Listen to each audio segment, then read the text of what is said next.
Hello friends, आप लोगों के लिए आज से मैथ्स का भी क्लास शुरू कर दिए हैं।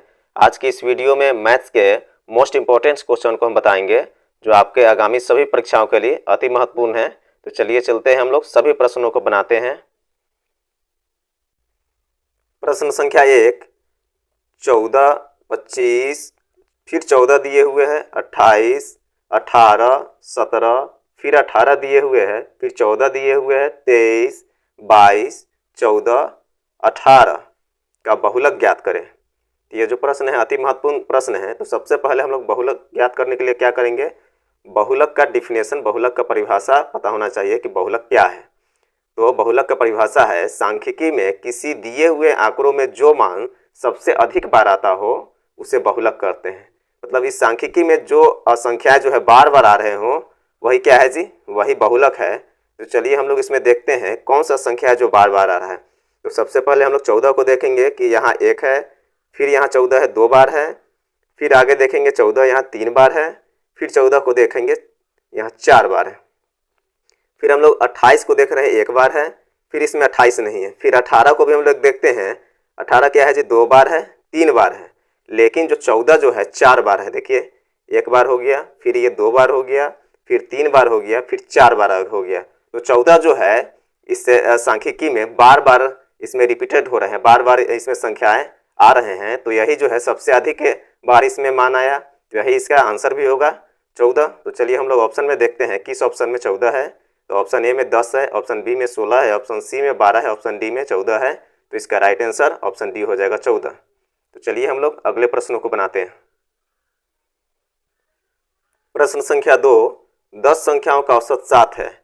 यदि प्रत्येक संख्या को 12 से गुना कर दिया जाता हो तो संख्याओं का नया समूह औसत क्या होगा। ये भी प्रश्न आसानी प्रश्न है। इसमें हम लोग देखेंगे कि यहाँ औसत कितना है जी, 7 है। 10 संख्याओं का औसत 7 है जो प्रत्येक संख्याओं से 12 गुना किया जाता है। यहाँ 12 गुना किया जाता है। तो इस प्रकार का प्रश्न है, कोई भी परीक्षाओं में अगर आप लोगों को आता हो तो क्या कीजिएगा, इस 7 से, औसत 7 से इस 12 में क्या कर दीजिएगा, मल्टीप्लाई कर दीजिएगा। तो चलिए हम लोग इसको मल्टीप्लाई करके देखते हैं। 7 गुने 12 कर देते हैं तो कितना होता है जी, 12 से 84 आ जाता है। यही 84 इसका आंसर होगा। तो चलिए ऑप्शन में देखते हैं किस ऑप्शन में 84 है। तो ऑप्शन ए में 80 है, ऑप्शन बी में 74 है, ऑप्शन सी में 84 है। तो इसका राइट आंसर ऑप्शन सी हो जाएगा। चलिए हम लोग नेक्स्ट प्रश्नों को बनाते हैं। प्रश्न संख्या 3, किस न्यूनतम संख्या को 2000 में जोड़ देने पर संख्या 19 से पूर्णतः विभाजित हो जाती है।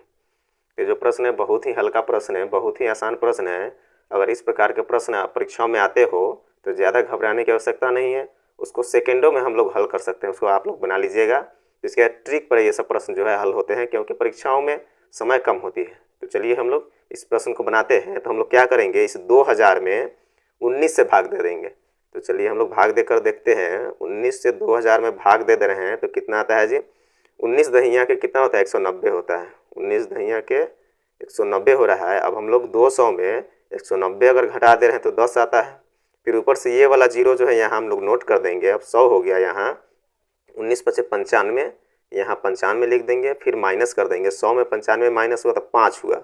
अब इसी 5 में कितना संख्या जोड़ेंगे कि 19 आ जाएगा, या 19 में 5 घटा देंगे तो कितना आ जाएगा जी, 19 में 5 घटा देंगे तो 14 आ जाएगा, या इस 5 में 14 जोड़ देंगे तो 19 आ जाएगा।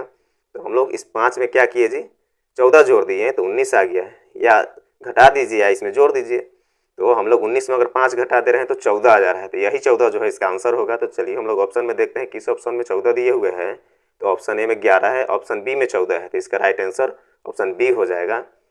तो चलिए इस प्रश्न को फिर से हम बता दे रहे हैं, आप लोग समझ लीजिएगा, बना लीजिएगा। इस प्रकार का अगर प्रश्न परीक्षाओं में आ रहे हो तो क्या कीजिएगा, इस 2000 में 19 से भाग दे दीजिएगा। 19 से भाग देने के बाद शेषफल जो आएगा उसमें क्या करना है जी, ये संख्या 19 दिया हुआ है, इसमें से 5 ये घटा देना है, या 5 घटा देना है, या इस 5 में कितना संख्या जोड़ना है कि 19 आ जाए। तो इस 5 में हम लोग 14 जोड़ते हैं तो 19 आ जा रहा है, या इस 19 में 5 घटा दे रहे हैं तो फिर 14 आ जा रहा है। तो यही इसका आंसर होगा। यह भी महत्वपूर्ण प्रश्न है, आप लोग इसको देख लीजिएगा। तो चलिए हम लोग अगले प्रश्नों को बनाते हैं। प्रश्न संख्या 4, 14 भुजा वाले एक बहुभुज के सभी आंतरिक कोणों के मापों का योग का मान क्या होगा। यह भी प्रश्न जो है अति महत्वपूर्ण प्रश्न है। तो इसको बनाने के लिए क्या करना होगा जी, एक फार्मूला है जो इसको याद करके रखना होगा। कोनों का माप बराबर क्या है जी, x-2 इंटू 180 डिग्री।